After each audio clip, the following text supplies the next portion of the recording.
Assalamualaikum warahmatullahi wabarakatuh. Terima kasih Anda masih bersama kami di channel Sugeng Update.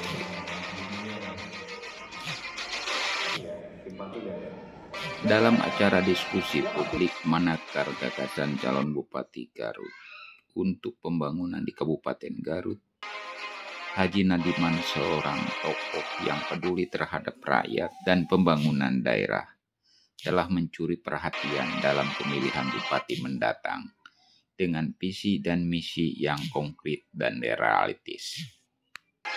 Dalam visi misi untuk mewujudkan Kabupaten Garut yang sejahtera mandiri, Haji Nadiman memiliki strategis yang mencakup berbagai aspek pembangunan, baik dari aspek pendidikan maupun pemberdayaan ekonomi masyarakat Kabupaten Garut dan infrastruktur kesehatan. Yang jelas adalah proses infrastruktur itu bukan hanya infrastruktur fisik yang kita butuhkan, tapi adalah infrastruktur untuk yang paling kita butuhkan untuk pendidikan. Kenapa?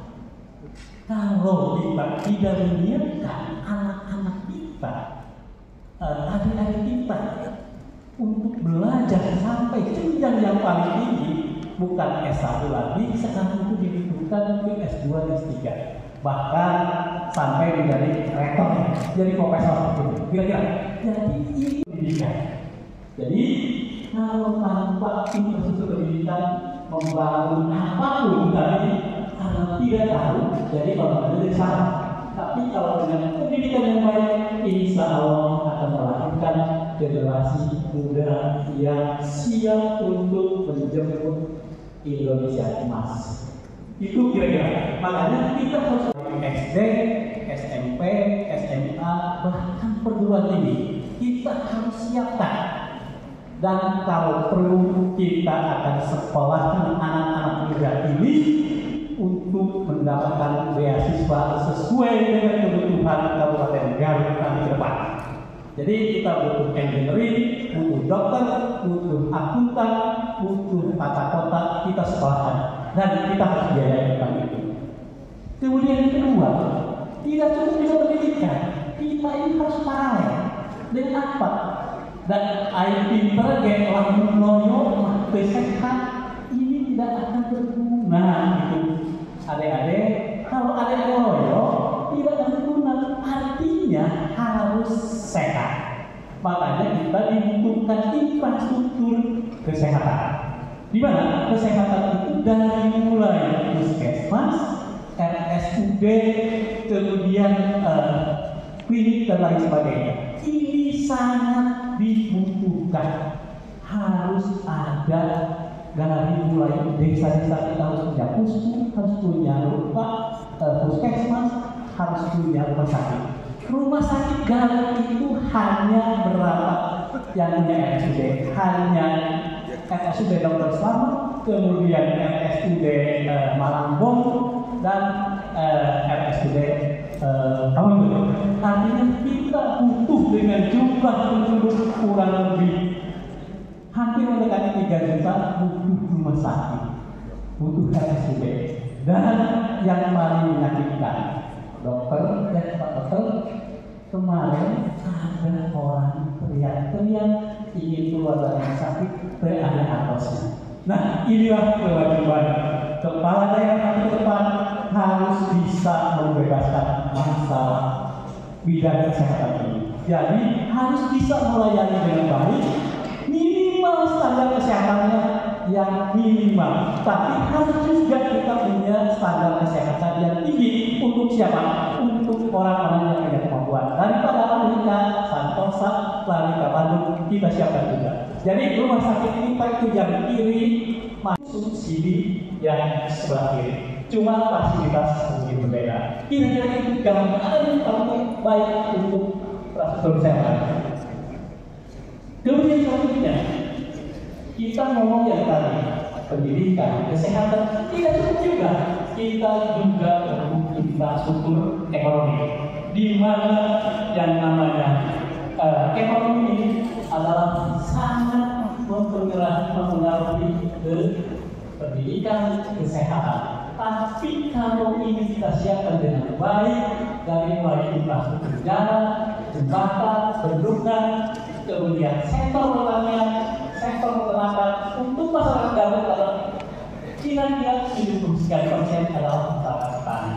Ini harus disiapkan dengan baik infrastrukturnya. Dan anekdot juga, kalau kita pulang dari Jawa sampai Ciamis Garut pasti bangun. Ini kenapa? Itulah kira-kira lalu lintas Garut pasti nggak guruduk. Kemudian dari Bandung juga sama. Begitu dari Bandung, Sumedang pasti orang itu.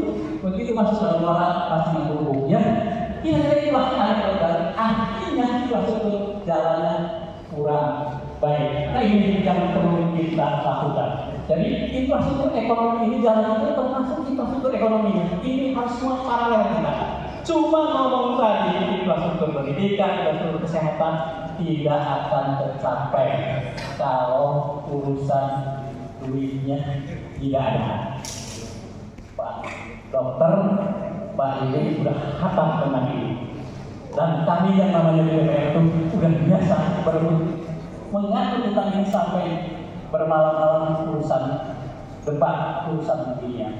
Inilah kita harus keluar out of the box dari kebiasaan. Kalau kita hanya menggunakan DAU, DAK, kemudian pendapatan asli daerah, kita tidak mungkin pendapatan asli daerah yang hanya 500 miliaran, itu pun 300 miliar untuk rumah sakit. Artinya akan balik ke rumah sakit. Kita harus keluar dari kebiasaan, kita harus cari dana-dana dari luar, dana dari provinsi, dana dari pusat, bahkan investasi untuk mempercepat pembangunan. Nah, inilah mungkin terobosan ini yang harus kita lakukan. Tadi ingin membangun desa, menata kota tanpa dana yang cukup, kita tidak akan terselesaikan. Insya Allah dengan keluar kebiasaan, saya akan datang ke Kementerian Perencanaan Pembangunan Nasional dan datang ke Kementerian Pembangunan terkait. Itu semua bisa kita komunikasikan dengan baik, dengan catatan kita harus melakukan lobby yang baik.